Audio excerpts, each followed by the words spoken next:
जय हिंद। आज आप लोगों को बताएंगे कि पार्श्व परिवर्तन क्या होता है। ठीक है, तो पार्श्व परिवर्तन जो होता है, जब हम दर्पण में किसी वस्तु को सामने रखते हैं तो वस्तु का दायां प्रतिबिंब का बायां दिखाई देता है और वस्तु का बायां प्रतिबिंब का दाहिना दिखाई देता है। देखने में तो समान लगता है, लेकिन ऐसे दायां बायां में अंतर होता है। ठीक है, इसी को कहते हैं, इसी परिवर्तन को कहते हैं पार्श्व परिवर्तन। ठीक है, तो इस तरह से, जिस तरह से आर दिख रहा है तो दर्पण में देखेंगे तो उल्टा दिखाई देता है। तो इस तरह से वस्तु का दायां प्रतिबिंब का बायां और वस्तु का बायां प्रतिबिंब का दायां, इस परिवर्तन को कहते हैं पार्श्व परिवर्तन।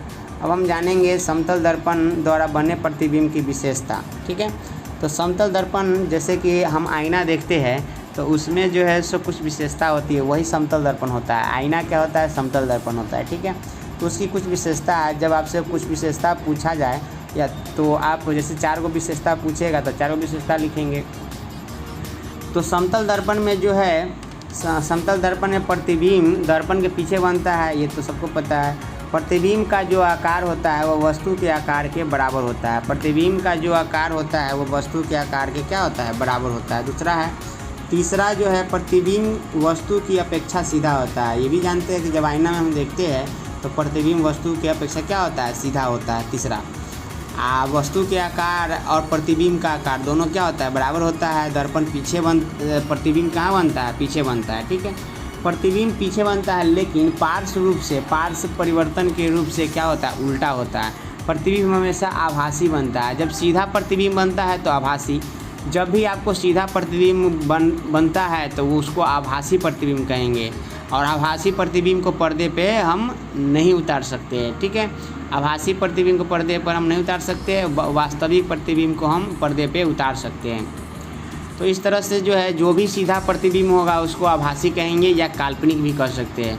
प्रतिबिंब उतना ही पीछे बनता है जितना वस्तु दर्पण से आगे होता है। अर्थात कहने का मतलब है, प्रतिबिंब की दूरी और वस्तु की दूरी और प्रतिबिंब की दूरी दोनों आपस में क्या होता है? बराबर होता है।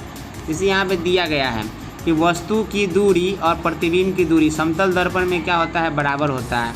कोई वस्तु समतल दर्पण से जितनी आगे होती है उसका प्रतिबिंब दर्पण से उतना ही पीछे होता है। आप आईना से जितना आगे आप खड़े होंगे उतना ही दूरी पीछे के तरफ जो है उसका प्रतिबिंब बनेगा, उतना ही दूरी पे। अगर हम 2 मीटर आगे हम आईना के सामने खड़े हैं तो हमारा प्रतिबिंब 2 मीटर आईना में पीछे की तरफ बनेगा। ठीक है, तो इस तरह से आप क्या है समझ गए कि समतल दर्पण में की विशेषता क्या क्या होता है। सबसे पहले हम समतल दर्पण में क्या होता है? प्रतिबिंब दर्पण के पीछे बनता है, सीधा बनता है, पार्श्व रूप से उल्टा होता है। सीधा है तो आभासी प्रतिबिंब बनेगा। ठीक है, वस्तु का आकार प्रतिबिंब के आकार के बराबर होता है। वस्तु की दूरी प्रतिबिंब की दूरी के बराबर होता है।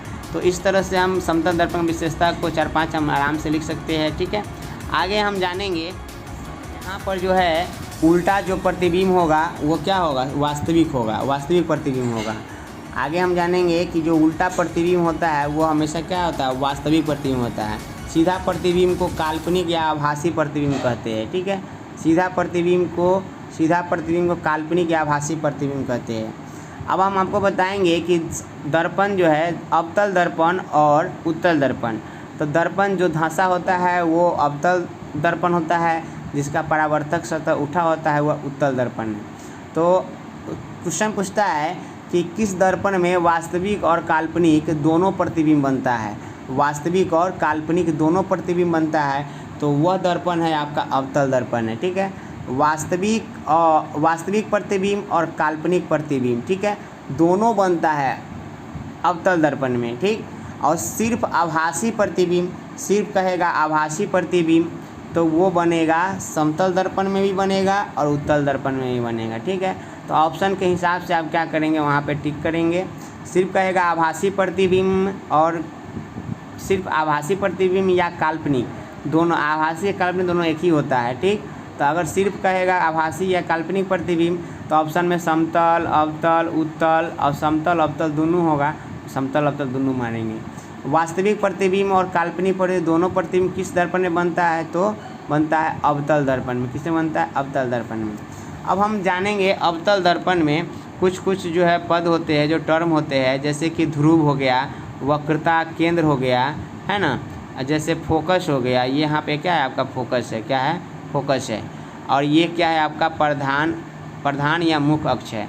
तो देखिए सबसे पहले कि दर्पण को दो भागों में बांटने वाले अक्ष को क्या कहते हैं? प्रधान अक्ष कहते हैं। ये जो गया हुआ है, ये जो लाइन गया हुआ है, इसको कहेंगे प्रधान अक्ष। दर्पण के दो भागों में बांटता है, बराबर भागों में। दर्पण के मध्य बिंदु पर, ये दर्पण है, अवतल दर्पण है। क्या है? अवतल दर्पण है। इस दर्पण के मध्य बिंदु को कहते हैं ध्रुव। क्या कहते हैं? ध्रुव कहते हैं। ये दर्पण का क्या है? ध्रुव है। ध्रुव को पोल कहते हैं, पोल को पी से सूचित करते हैं। ठीक है।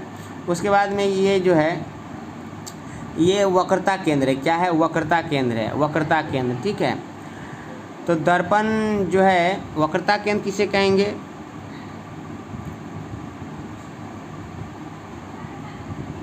गोलीय दर्पण जिस खोखले गोले का भाग होता है उसके केंद्र को कहेंगे वक्रता केंद्र। ठीक है।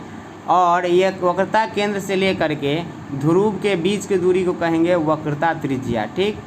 वक्रता केंद्र से लेकर के ध्रुव के बीच की दूरी को क्या कहेंगे? वक्रता त्रिज्या। और यहाँ देखिए वक्रता केंद्र और ध्रुव के बीचों बीच जो बिंदु होता है वो फोकस कहलाता है। क्या कहलाता है? फोकस। और फोकस और ध्रुव के बीच की दूरी को क्या कहते हैं? फोकस दूरी कहते हैं। क्या कहते हैं? फोकस दूरी कहते हैं। ठीक है। तो इस तरह से आप इसका परिभाषा भी लिख सकते हैं, समझ सकते हैं। वो ये हो गया वक्रता केंद्र, ये हो गया ध्रुव, और ये हो गया फोकस। तो यहाँ से यहाँ तक के दूरी को कहेंगे वक्रता त्रिज्या, और यहाँ से यहाँ तक की दूरी कहेंगे फोकस दूरी। ठीक है। इस जो लाइन से रेड लाइन खींचा गया है, ये है प्रधान या मुख्य अक्ष। ठीक। अब इसका परिभाषा याद कर सकते हैं, ये फिगर से ही परिभाषा आपको याद हो जाएगा सभी का। थैंक यू देखने के लिए। वीडियो आपको लाइक और शेयर कीजिए, सब्सक्राइब कीजिए।